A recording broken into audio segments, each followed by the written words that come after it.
ukwezi kwa kane mu Burundi ni ukwezi ko kwibuka amabi yabaye mu myaka ibiri itandukanye. Ko murabona mu mwaka w'igihumbi n'amajana icenda na mirongo irindwi na kabiri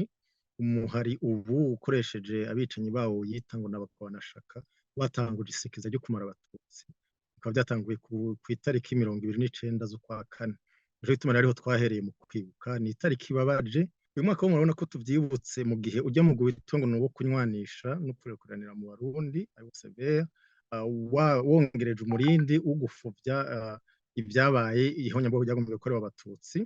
Arico gituma twebwe twashimitse kwerekana yuko ivyo uriko urakora na cane cane amayeri mashasha yo kwerekana ngo yuko barya bicanyi muri Kongo bayoboka Pierre Murere bo bari baje bakorana nabo bagwanashaka babicanyi bo kumara abatutsi. Mugabo severe ikaba iriko igerageza kwerekana yuko ngo bari bahawe akazi n'intwaro ya Micombero, bagombye kwerekana ubwa mbere yuko ni ikinyoma, ubwa kabiri biranateye n'isoni, ni hamwe nyene ubwo tukatagutorera kuko intwaro ya Micombero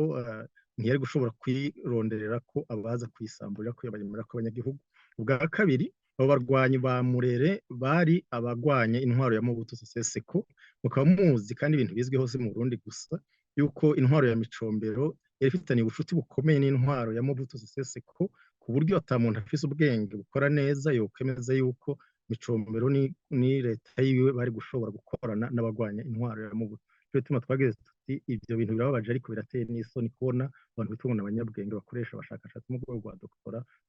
bashimikira ku kintu nk'ico. Ubwa kabiri iyi tariki murabona yuko ibaye twibuka imyaka 26 irangiye abicanyi ba CNDD-FDD iyi nyene igifukamye mu ndu no munsi bagiye kugomba kumara abanyeshuri b'abatutsi biga mu seminari ntonya ya Buta nkuko bari basanzwe babikora ahandi, hanyuma ariko basanga ni ishuri bafise abana barezwe umutima rukirisu bakanka kwivangwa kuko abo bicanyi bo bari babasabye yuko bavana bagashira abatutsi ku ruhande akaba aribo bica abaseminari baca bapfira ibanga ryabo ryo gukundana no gufatana mu nda. Twebwe rero iyo minsi ibiri twayibukiye hamwe tubabaye ariko tunaremesha cane cane abarundi bene wacu bari mu Burundi batagira aho bavugira, baterwa ubwoba n'iyo migwi y'imbonerakure, batagishobora kuvuga ivyabashikiye, batagishobora kuvuga ubwicanyi bwakozwe na bene kufukama mu ndu no munsi. Twaciye rero tuboneraho umwanya wo kubaremesha tubemerera yuko irya nzira nziza batoye yuko hakwishikana kuri severe ivyo bazi ivyo babonye vyabashikiye babidushikanira, tubemerera icese yuko igihe hazoba hashinzwe umugwi severe utaryanisha, ni ukuvuga unywanisha by'ukuri ugizwe n'abadafise aho begamiye, kuko urabona ko twari dusaba yuko wowe urimwo abanyamahanga yuko tuzobishikiriza indanga umurango atari kimwe duhinduye atana kimwe twongeyeko. Rero turangiza dusubira tubwira abarundi n'amakungu yuko ibiriko biraba mu Burundi nubwo bibabaje ari ibintu vyasobanuka kubera igihe severe ihari iba iyoboka ihembwa ihabwa akazi n'intwaro irongowe n'umugambi wakoze ihonyabwoko ry'umura abatutsi, birasobanutse yuko atakindi wokora atari ugomba